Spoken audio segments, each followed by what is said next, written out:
لائیں کہیں کہ ہمارا رب اللہ ہے، پھر اس پر جم جائیں۔ ان پر فرشتوں کا نزول ہوتا ہے، نہ کوئی غم کرو نہ خوف، خوشیاں مناؤ جنت کی جس کا تم سے وعدہ کیا گیا تھا۔ اللہ کی ربوبیت پر اطمینان جب انسان کو ہو جاتا، میرا رب اللہ ہے، ربی اللہ، انسان کے لیے نہ کوئی کھٹکا، نہ کوئی خطرہ، نہ کوئی خوف، نہ کوئی حزن۔ جو کچھ ہو رہا ہے کس کے اذن سے ہو رہا ہے؟ اللہ کے اذن سے۔ اللہ کے اذن کے بغیر پتا تک نہیں ہلتا۔ یہ کوئی اندھا بہرا مادہ نہیں ہے جس سے مجھے کوئی خوف ہو۔ اندھا بھینسا چلا آ رہا ہو اس سے تو ڈرنے کا ہر انسان کو ڈرنا چاہیے، نہ معلوم کس کو ٹکر مار دے۔ لیکن نہیں، اس کائنات کو چلانے والا ایک سمیع و بصیر خدا ہے، وہ جو میرا دوست ہے، میرا ولی ہے۔ اللہ ولی الذین آمنوا یخرجہم من الظلمات الی النور۔ اللہ اہل ایمان کا ولی ہے، ساتھی ہے، پشت پناہ ہے، مددگار ہے، حمایتی ہے۔ بتائیے جسے یقین ہو جائے کہ اللہ میرا مددگار، اللہ میرا محافظ، اللہ میرا پشت پناہ، اللہ میرا حمایتی، اس کے لیے کوئی خوف ہوگا؟ اس سے کوئی ڈر ہوگا؟ میں مثال دیا کرتا ہوں ایک بہت سادہ، پنجاب کے دیہات کی۔ وہ بڑا چودھری ہے اور کوئی غریب کسان ہے۔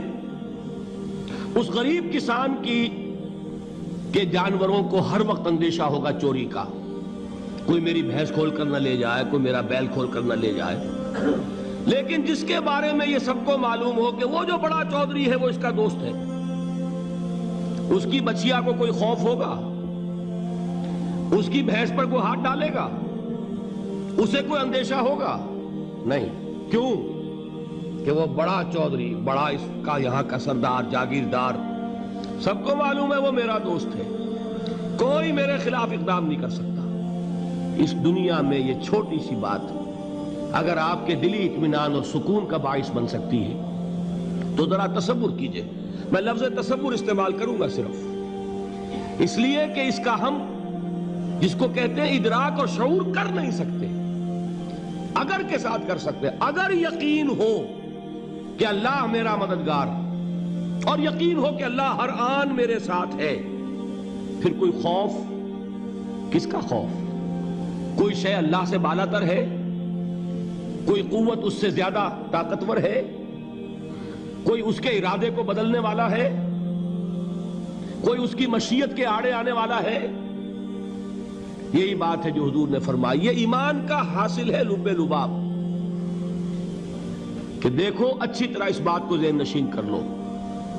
اگر تمام انسان مل کر تمہیں کوئی نقصان پہنچانا چاہے، نہیں پہنچا سکتے مگر جو کچھ اللہ نے لکھ دیا ہو، اور تمام انسان مل کر تمہیں کوئی نفع پہنچانا چاہے، نہیں پہنچا سکتے مگر وہ شے جو اللہ نے طے کر دی۔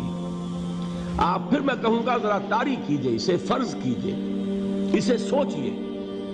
اگر اس حدیث پر ہمارا دل ٹھکا ہوا ہو تو کسی سے ڈر ہوگا؟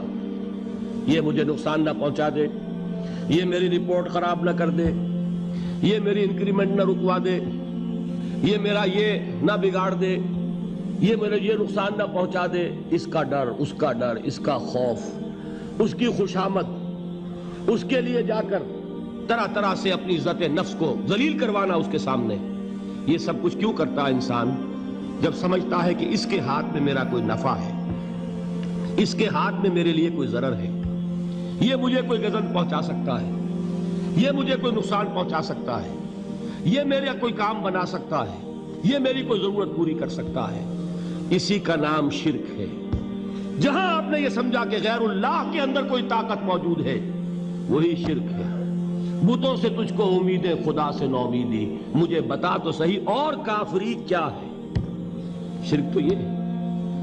جس پر بھی تمہیں یہ خیال ہے، کلمہ ہے یہ کلمہ سوم، لا حول ولا قوت الا باللہ، ذرا اس پر دل کو کبھی اگر آپ تصور کریں، پھر فرض کریں، دل ٹھک جائے اس پر، کوئی طاقت نہیں۔ یہی بات تھی جو شیخ عبد القادر جیلانی رحمۃ اللہ علیہ نے اپنی وصیت میں اپنے بچے سے کہی.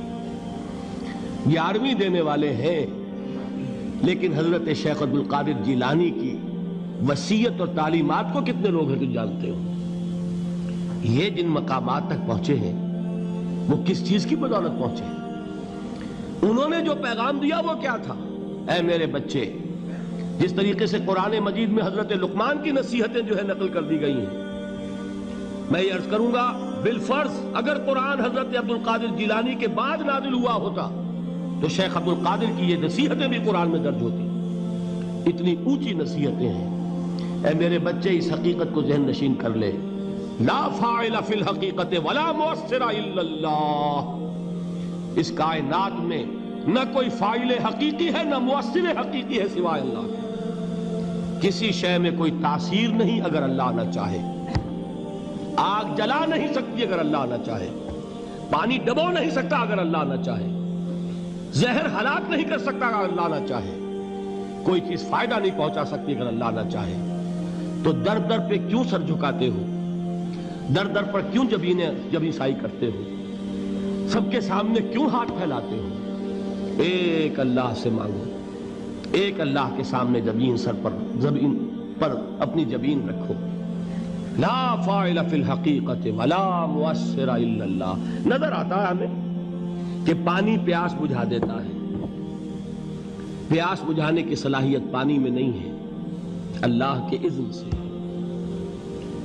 کھانا بھوک مٹا دیتا ہے. بھوک مٹانے کی صلاحیت کھانے میں نہیں ہے، اذن رب میں. دیکھیے یہی یقین تھا. حضرت موسیٰ علیہ السلام کا واقعہ یاد کیجئے. سامنے سمندر آ گیا ہے. قوم دیکھتی ہے پیچھے کہ گرد و غبار کا طوفان ہے. معلوم ہوا کہ فرعون اپنے لشکر سمیت آ گیا ہے. لشکر جب چلتا تھا تیز رفتاری کے ساتھ تو گرد و غبار کا جو طوفان اٹھتا تھا اس کا تصور کیجئے. اور لمحہ بلمحہ وہ قریب آ رہا ہے. پوری قوم نے کیا کہا؟ اے موسیٰ انا لمدرکون. اے موسیٰ ہم کو پکڑے گئے. قرآن مجید نے تو یہاں وہ باتیں نہیں لکھی ہیں، لیکن تورات میں یہ درج ہے کہ بنی اسرائیل جھگڑنے لگے، دست و گریبان ہو گئے موسیٰ کے ساتھ. موسیٰ ہمیں یہاں مروایا لا کر، اس سے تو ہم ہی بہتر تھے. وہاں کھانے کو ملتا تھا، زندگی تو تھی، بیگار ہم کر رہے تھے، موت تو نہیں تھی. اب جو کچھ ہوگا اس کا تصور کرو، جس طریقے سے ہمارے ٹکڑے اڑائے جائیں گے. تو لڑ رہے ہیں حضرت موسیٰ علیہ السلام سے. یہ تورات کی تفصیل ہے. قرآن میں صرف اتنا آیا ہے، پریشان ہو کر انہوں نے کہا انا لمدرکون. موسیٰ ہم تو پکڑے گئے. اس وقت موسیٰ کا جواب کیا ہے؟ کلا ان معی ربی سیہدین. نہیں، میرے ساتھ میرا رب ہے، وہ راستہ دے گا. بتائیے کہاں راستہ نظر آ رہا ہے؟ یہ ہے ایمان بالغیب. راستہ نظر نہ آئے تب اللہ پر یقین ایمان ہے. جیب میں پیسے ہوں اور تب دل کو اطمینان ہے تو ایمان کس پر ہوا؟ پیسے پر، اللہ پر نہیں. جب وسائل و ذرائع نہ ہوں اور پھر یقین ہو کہ اللہ مسبب الاسباب ہے، وہ اسباب کا پابند نہیں ہے، وہ اسباب کا محتاج نہیں ہے، اسباب اس کے محتاج ہے. اگر یہ یقین ہے تو اللہ پر ایمان ہے. یہ نہیں ہے تو تمہارا ایمان اسباب پر ہے، وسائل پر ہے، ذرائع پر ہے، مادیات پر ہے، اللہ پر نہیں. اس وقت کہاں راستہ تھا؟ کوئی راستہ تھا؟ سمندر ہے اور ادھر سے لشکر آ گیا ہے.